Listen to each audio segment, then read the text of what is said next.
warga Jakarta, kembali lagi bersama saya Dina Marcelina.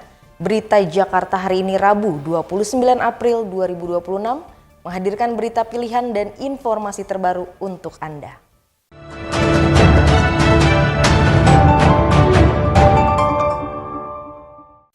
Warga Jakarta, sebelum kita ke berita utama berita Jakarta hari ini, dari meja redaksi telah kami siapkan 3 berita pilihan dari website beritajakarta.id berikut ini. Jakarta International Velodrome kembali terpilih menjadi venue babak playoff Mobile Legends MPL Indonesia Season 17 pada 10 hingga 14 Juni mendatang. Ini merupakan kali ketiga Velodrome dipercaya menggelar turnamen e-sport terbesar di Indonesia karena kesiapan infrastruktur dan lingkungan pendukungnya.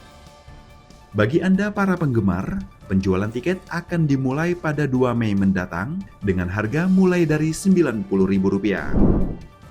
Dinas Dukcapil DKI Jakarta menggelar layanan jemput bola Adminduk di seluruh lapas dan rutan secara serentak. Kegiatan ini dilakukan untuk memastikan keadilan administratif dan pemenuhan hak identitas bagi warga binaan. Selain perekaman KTP elektronik, layanan ini juga bertujuan untuk memperkuat validasi data kependudukan guna mendukung akses pelayanan publik lainnya. Lebih dari 14.500 personel gabungan disiagakan untuk mengamankan peringatan Hari Buruh pada 1 Mei mendatang. Personel akan disebar di sejumlah titik, mulai dari kawasan Monas, gedung DPR MPR, hingga Tugu Tani. Pemprov DKI juga menyiagakan ratusan petugas medis dan kebersihan guna memastikan aksi penyampaian aspirasi berjalan aman, tertib, dan kondusif.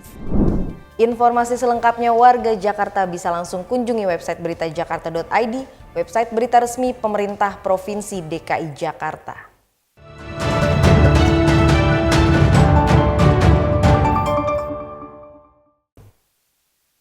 Kita beralih ke berita pertama berita Jakarta hari ini.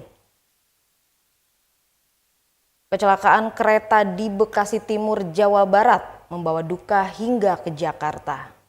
Tercatat ada 4 warga DKI Jakarta yang menjadi korban meninggal dunia dalam peristiwa tersebut.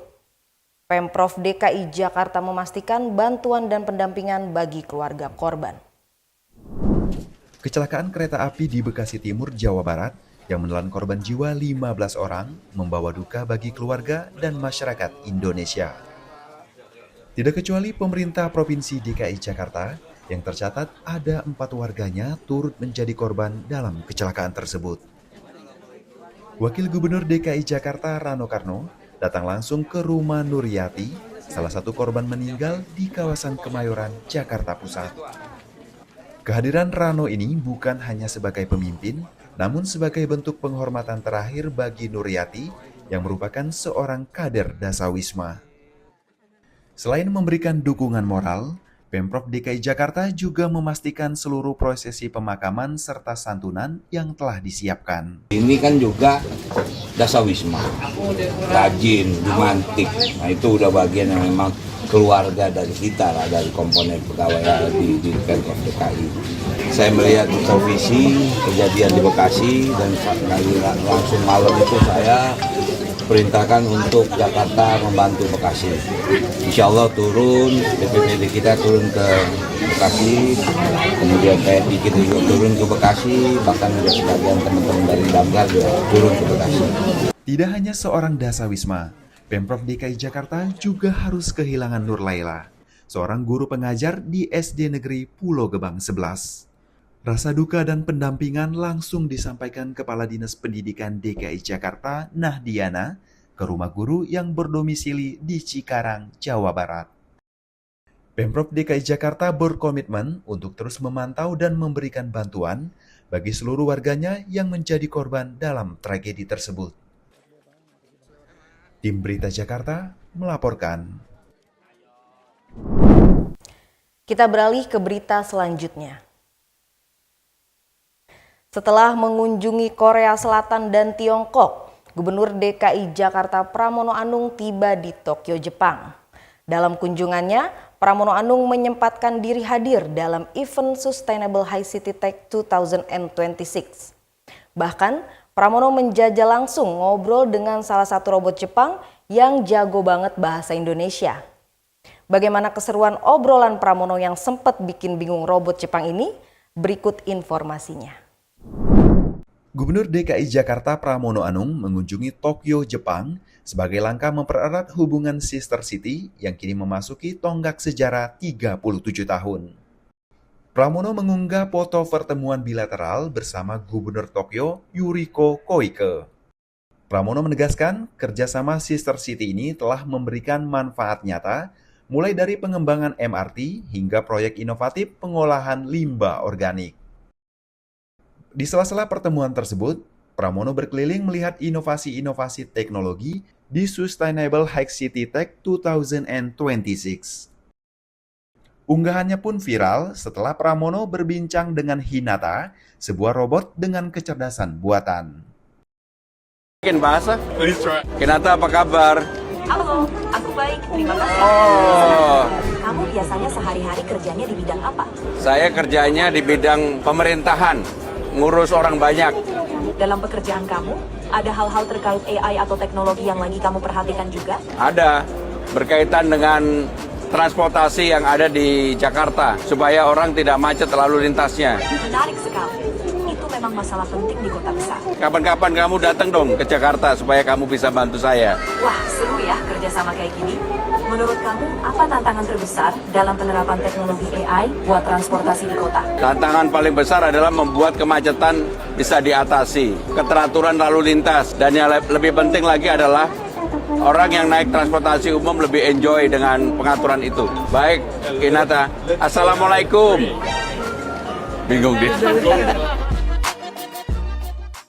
Tidak hanya infrastruktur, kolaborasi Jakarta dan Tokyo ini juga difokuskan pada peningkatan kualitas sumber daya manusia guna mewujudkan visi Jakarta sebagai kota pelayan berstandar internasional atau Service City.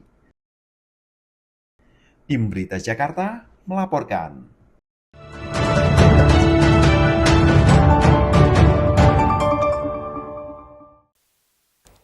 Kita ke segmen Info Jakarta. Transjakarta menyediakan layanan shuttle bagi pelanggan terdampak dengan rute stasiun Bekasi Timur, Bekasi. Layanan ini akan disediakan Transjakarta hingga KRL beroperasi normal kembali. Warga Jakarta juga dapat menggunakan layanan Transjakarta lainnya dari dan menuju Bekasi. Berikut informasi daftar rute Transjakarta Bekasi.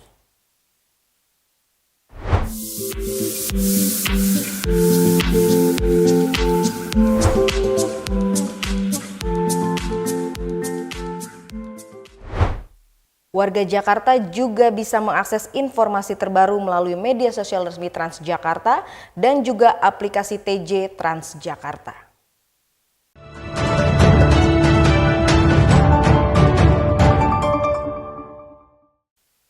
Beralih ke informasi cuaca. Sebelum memulai aktivitas esok hari, warga Jakarta bisa melihat perakiran cuaca yang dirilis BMKG berikut ini.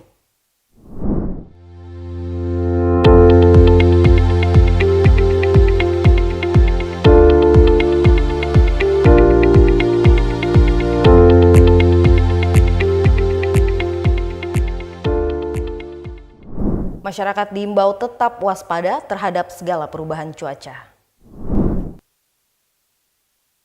Demikian program Berita Jakarta hari ini. Saya Dina Marcelina dan tim yang bertugas pamit undur diri.